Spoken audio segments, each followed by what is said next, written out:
ជំរាបសួរលោកគ្រូខ្ញុំសេងសុវណ្ណសាថ្ងៃនេះខ្ញុំមកពីក្រុម SP34 ខ្ញុំមកធ្វើលំហាត់មួយទាក់ទងជាមួយនឹងfor lock មានន័យថាដើម្បី protect ទៅលើ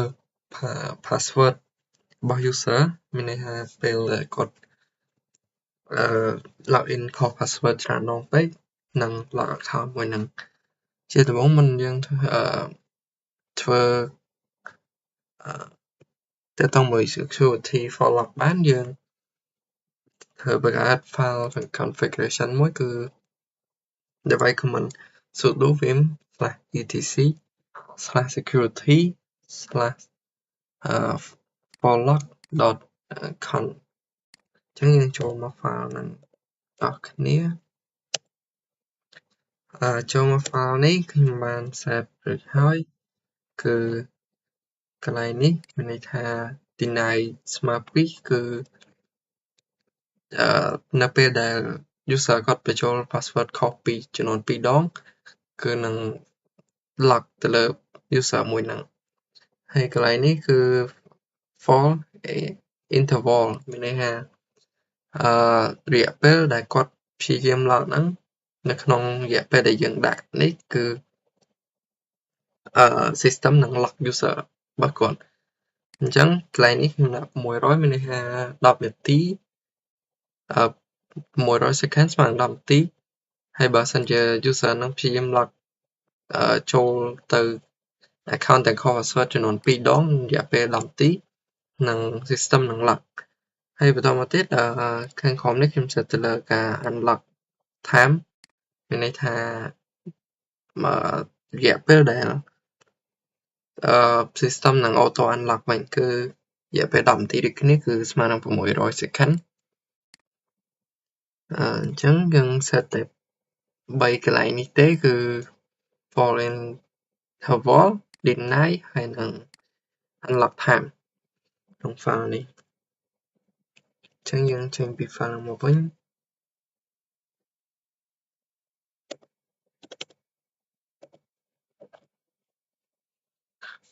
បន្តមកទៀតយើងចូលទៅ configuration file ទី2គឺបែបនេះគឺចូលតាមរយៈ command sudo vim /etc pam.d command out ដើម្បីចូលទៅ config file មួយទៀតគឺចូលមកគឺយើង config បែបនេះគឺមានការ config នៅក្នុងហ្នឹងដែលបានតែខ្ញុំបាន config រួចរាល់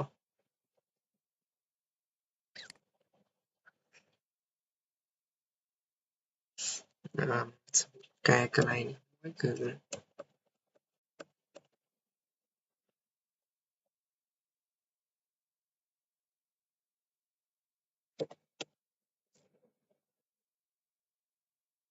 ចឹង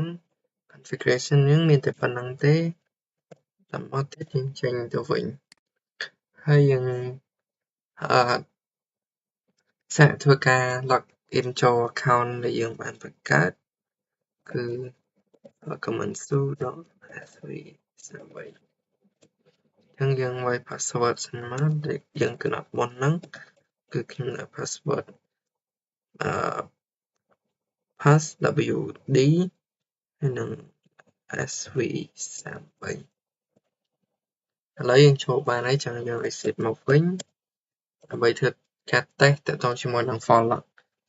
យើងវាយ password ខុសចំនួន3ដងចំនួន2ដងកន្លែងនេះយើងចូលទៅម្ដងទៀតហើយវាយ password ខុសដដែល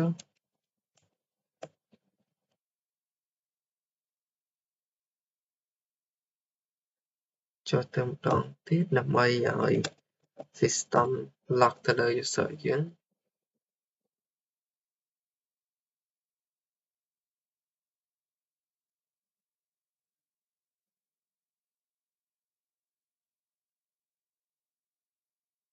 នៅកន្លែងនេះគឺមានន័យថា system បាន lock